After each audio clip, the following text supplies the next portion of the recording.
Hi, Roy of Roy Reads Anything. Very quick video about how old books sometimes have a story attached to them that's nothing to do with what's in the book. So here's something I bought, Facing the Footlights by Florence Marryat, one-time super popular author, and it's from 1890. So very old, and it's showing its age. It has basically fallen to pieces, so this will be an interesting restoration job at some point.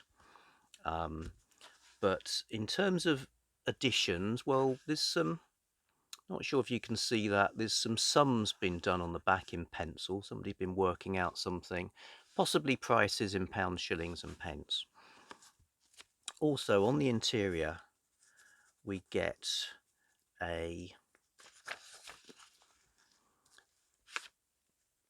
the name and address of the previous owner, maybe the first owner. So this book was once had by Alice Shelley or Shelby, I think Shelley, who lived at Hagg Farm, that's Hagg with two G's, in a place called South Milford.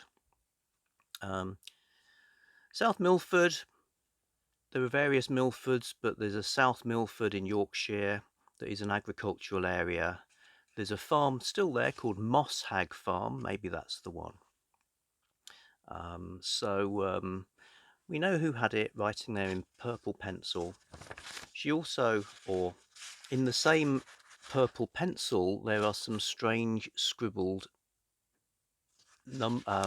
symbols, some of which have been erased on the facing page. So as if this book, which I think was a kind of a cheap popular edition, was being used to, could have been practicing shorthand. So Pitman shorthand had been around for a while.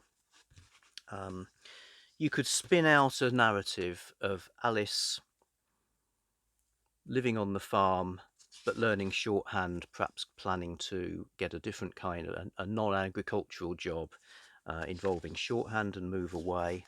There's more of those scribbles on the title page. Symbols. Now, I don't know shorthand.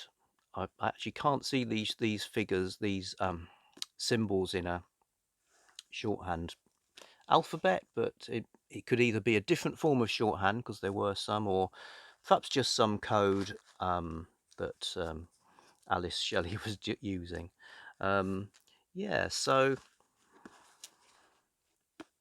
132 years ago, Alice Shelley on Hagg Farm with her purple pencil, doing shorthand or code, and presumably reading what looks like an excellent book. I do like the early pages have little graphical additions to the top. I think it might be a bit melodramatic. Chapter 1, A Child in a Prison. What? Cried Eudora Thane, with open wondering eyes. Yet even that objectionable syllable had no power to make her less charming. Well, I'm hooked. I'd love to know more about Alice and the codes, but next best thing, let's find out about Eudora Thane, Facing the Footlights. If anyone has interesting names or inscriptions they found in books, it'd be a lovely thing to be talking about in the comments down below.